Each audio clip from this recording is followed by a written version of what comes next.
جرجیز خبیث کا امام علی مقام کی بارگاہ میں یہ بول رہا ہے، اس کا لب و لہجہ کیا ذرا سماعت کیجئے.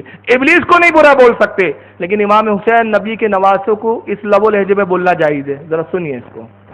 حسین بھوکا تڑپ تڑپ کے مرا، حسین بھوکا تڑپ تڑپ کے مرا. تو فتوے دیتا بریانی کے ڈیگے سجاؤ محرم کے مہینے میں، جتنا اچھا دسترخوان ہوگا اتنا زیادہ ثواب ملے گا.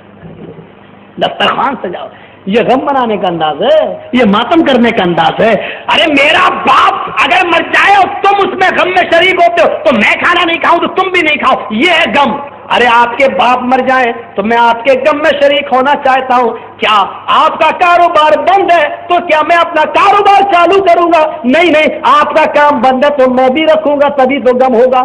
آپ بھوکے تو آپ کے سامنے میں بھی نہ کھاؤں، تبھی تو یہ ہوگا کہ میں آپ کے غم میں شریک ہوں. حسین تو کربلا کے میدان میں پیاسا تڑپ تڑپ کے مرا، حسین تو کربلا کے میدان میں پیاسا تڑپ تڑپ کے مرا.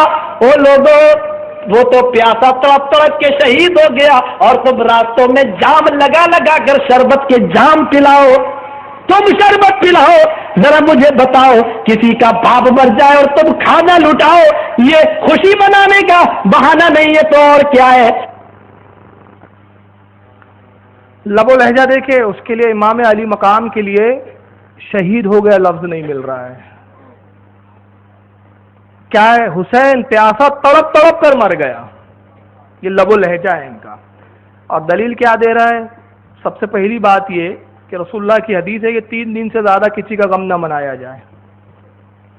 یہ حدیث پتہ نہیں یہ اس وقت کیوں بھول جاتے ہیں یہ لوگ.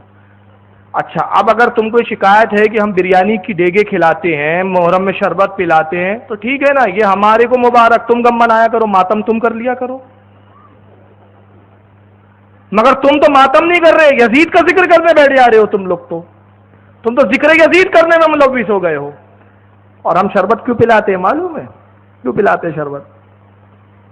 شربت اس لیے پلاتے ہیں کہ جب شربت کی سبیلیں لگتی ہے یزید کی ایک موت ہوتی ہے. گویا زبان حال سے ہم بتاتے، یزید تو نے چند گھٹ پانی حسینیوں پر روکا تھا نا، آج دیکھ کتنے غلام حسین ہیں، آج کسی کو پیاسا رہنے نہیں دیں گے، کہ تیری موت ہے، آج کسی کو پیاسا رہنے نہیں دیا جائے گا. اور یہ پتہ نہیں کیسے اہل حدیث ہے، میں بڑا تعجب میں پڑھتا ہوں. اللہ کے رسول کی حدیث ہے، سرکار ارشاد فرماتے ہیں کہ جہاں پانی کی فراوانی ہو، پانی ملتا ہو، کوئی اگر کسی پیاسے کو پانی پلا دے. دیکھیں حدیث ایسی ہے، میں بات کا جملہ پہلے بول جا رہا ہوں. سرکار کہتے ہیں جہاں پانی نہ ملتا ہو، پانی کی قلت ہو، پریشانی ہو، اور وہاں کوئی پیاسا ہو اور کوئی شخص اس کو ایک پیالہ پانی پلا دے، سرکار کہتے ہیں اللہ تعالیٰ ایک حج مبرور کا ثواب اس کو عطا فرماتا ہے. ایک صحابی کھڑے ہوتے عرض کرتے یا رسول اللہ، جہاں پانی ملتا ہو، جہاں پانی کی عام کثرت ہو، بامبے میں ملتا ہے ماشاءاللہ، پانی کی قلت نہیں ہے، سرکار اگر وہاں کوئی کسی پیاسے کو پانی پلائے، فرمایا اس کو ایک عمرے کا ثواب دیا جاتا ہے. تو جہاں پانی کی قلت وہاں حج کا ثواب، جہاں پانی کی قلت نہیں وہاں عمرے کا ثواب. تو جب تم ایسی جگہ سبیلے لگاتے سنی جہاں پانی کی قلت ہے تو حج کے ثواب سے مستفیض ہوتے ہیں، اور جہاں پانی کی فراوانی ہے وہاں پلاتے ہیں تو وہاں عمرے کے ثواب سے مستفیض ہوتے ہیں. اور یہ کیوں چاہتے ہیں؟ میں نے غور کیا کہ آخر یہ شربت کے پیچھے کیوں پڑے رہتے ہیں؟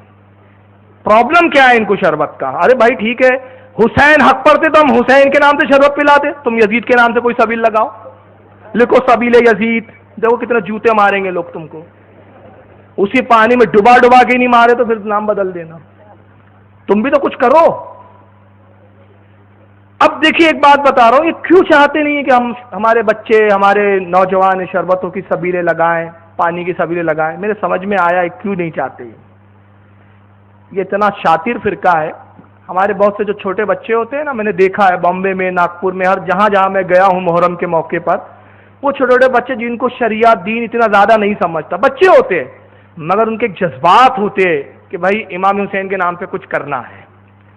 اور وہ جذبات جب وہ سبیلے لگاتے ہیں تو وہی جذبات ہر سال ان میں آتے رہتے، نتیجہ یہ ہوتا ہے کہ وہ مذہب سے جڑے رہتے ہیں، ذکر حسین سے ان کا تعلق قائم رہتا ہے.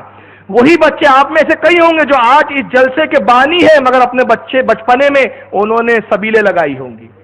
مگر جب بڑے ہوئے تو جیسا شعور بیدار ہوتا ہے ویسے ہی جلسے کی نوعیت، ذکر حسین کی نوعیت بھی بڑھتی ہے۔ جب شعور بیدار نہیں تھا تو شبیلوں کے ذریعے ذکر حسین منا رہے تھے، شعور بیدار ہوا تو جلسوں کی صورت میں ہم ذکر حسین منا رہے ہیں۔ تو یہ نہیں چاہتے، یہ چاہتے وہیں جڑ کاٹو۔ ان کا بچہ اگر سبیلے لگانا بند کر دے گا، ذکر حسین میں یہ رونق نظر نہیں آئیں گی، یہ چہل پہل نظر نہیں آئیں گی۔ جب یہ حسین کا ذکر بند ہو جائیں گا، حسین کے نام کی سبیلیں بند ہو جائیں گی تو ہم آسانی سے ان کو اپنا شکار کر لیں گے۔ یہ ہے ان کی پلاننگ۔ تو میں تو کہتا ہوں کہ ان کو اور چڑھانے کے لیے سبیلے لگاؤ، جہاں یہ رہتے وہاں ایک کی جگہ دو لگاؤ، اور ایک شعر بھی لگاؤ، دشمن احمد پہ شدت کیجئے، ملحدوں کی کیا مروت کیجئے، غیظ میں جل جائے بے دینوں کے دل، یا رسول اللہ کی کثرت کی۔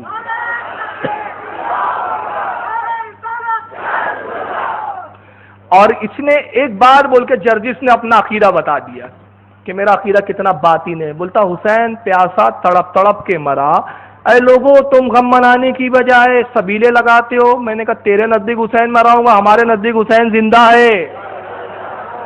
مردوں کا غم ہوتا ہے، زندوں کا نہیں۔ اور حسین ایسا زندہ ہے کہ قرآن نے کہا وَلَا تَحْسَبَنَّ الَّذِينَ قُتِلُوا فِي سَبِيلِ اللَّهِ أَمْوَاتًا بَلْ أَحْيَاءٌ عِندَ رَبِّهِمْ يُرْزَقُونَ۔ جو اللہ کی راہ میں شہید ہو جائے انہیں مردہ نہ کہو، معلوم ہے جو مردہ کہیں گا وہی کہیں گا جس کا ایمان مردہ ہوگا۔ ہمارا حسین زندہ ہے، اور اس پہ